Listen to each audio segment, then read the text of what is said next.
రానాయనా బాగున్నావా? బాగున్నా రాచంద్రు, అన్నయ్య వదిన ఎలా ఉన్నారు? బాగున్నారు అత్తయ్య. రాచంద్రు ఎలా ఉన్నావు? 2006వ సంవత్సరం ఆగస్టు నెల 30వ తారీఖు కర్నూలు జిల్లా ఎక్కడ సంతకం పెట్టాలో చెప్తే అక్కడ పెట్టేస్తాను కదా.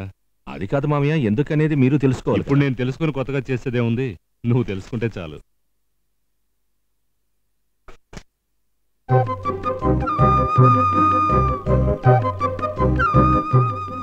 ఏమా చంద్రు వచ్చాడు, రండి పొండి అని ఓ మాటను మాట్లాడవే.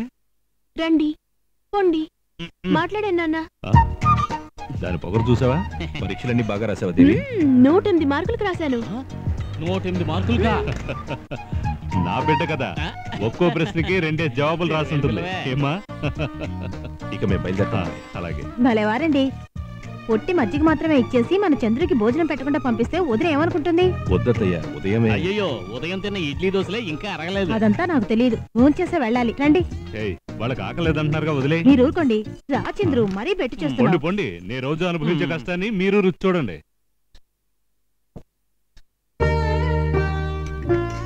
చంద్రు, రాళ్ళుంగరం పెట్టుకుని భోంచేయకూడదు, తీసి పక్కన పెట్టి భోంచే.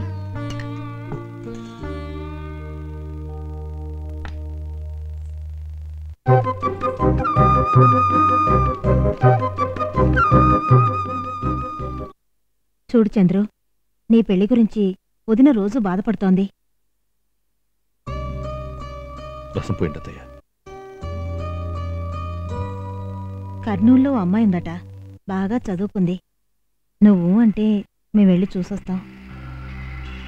ఏమంటావు? ఏమిటమ్మా, పాత్ర కింద సరిగా పట్టుకోవచ్చుగా. పట్టుకోవాలని చూస్తున్నా. ఏమిటి చంద్రు, ఏమీ చెప్పకుండా చేయకడిగేశావు? భయంగా ఉంది అత్తయ్య.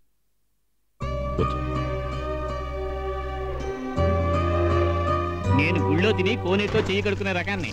బాగా తిన్నావా? నీకు మాత్రం 4 గుడ్లు 2 చాప్ ముక్కలు ఎందుకు ఎక్కువ పెట్టానో తెలుసా? పరీక్షల్లో పాస్ అవ్వాలని అన్నదానం చేస్తుంటా. లేదు, నీ వల్ల నాకు పని జరగాలి. ఏమిటా పని? నేను చంద్రం భావం చేసుకోవాలి. నోరు మరీ ఎక్కువగా తెరకు, తిన్నవన్నీ అలాగే బయటకు వచ్చేయగలవు. నేను ఆయన లవ్ చేస్తున్నాను, అందుకు నువ్వే హెల్ప్ చేయాలి. రాసింది ఏసీ లేదు గీసీ లేదు, ఇలాగే దేవుడే సినిమా చూస్తాడు. AC theatre రాసిందిగా.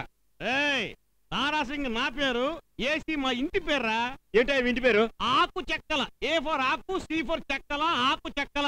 కొనేదో 3 రూపాయలు.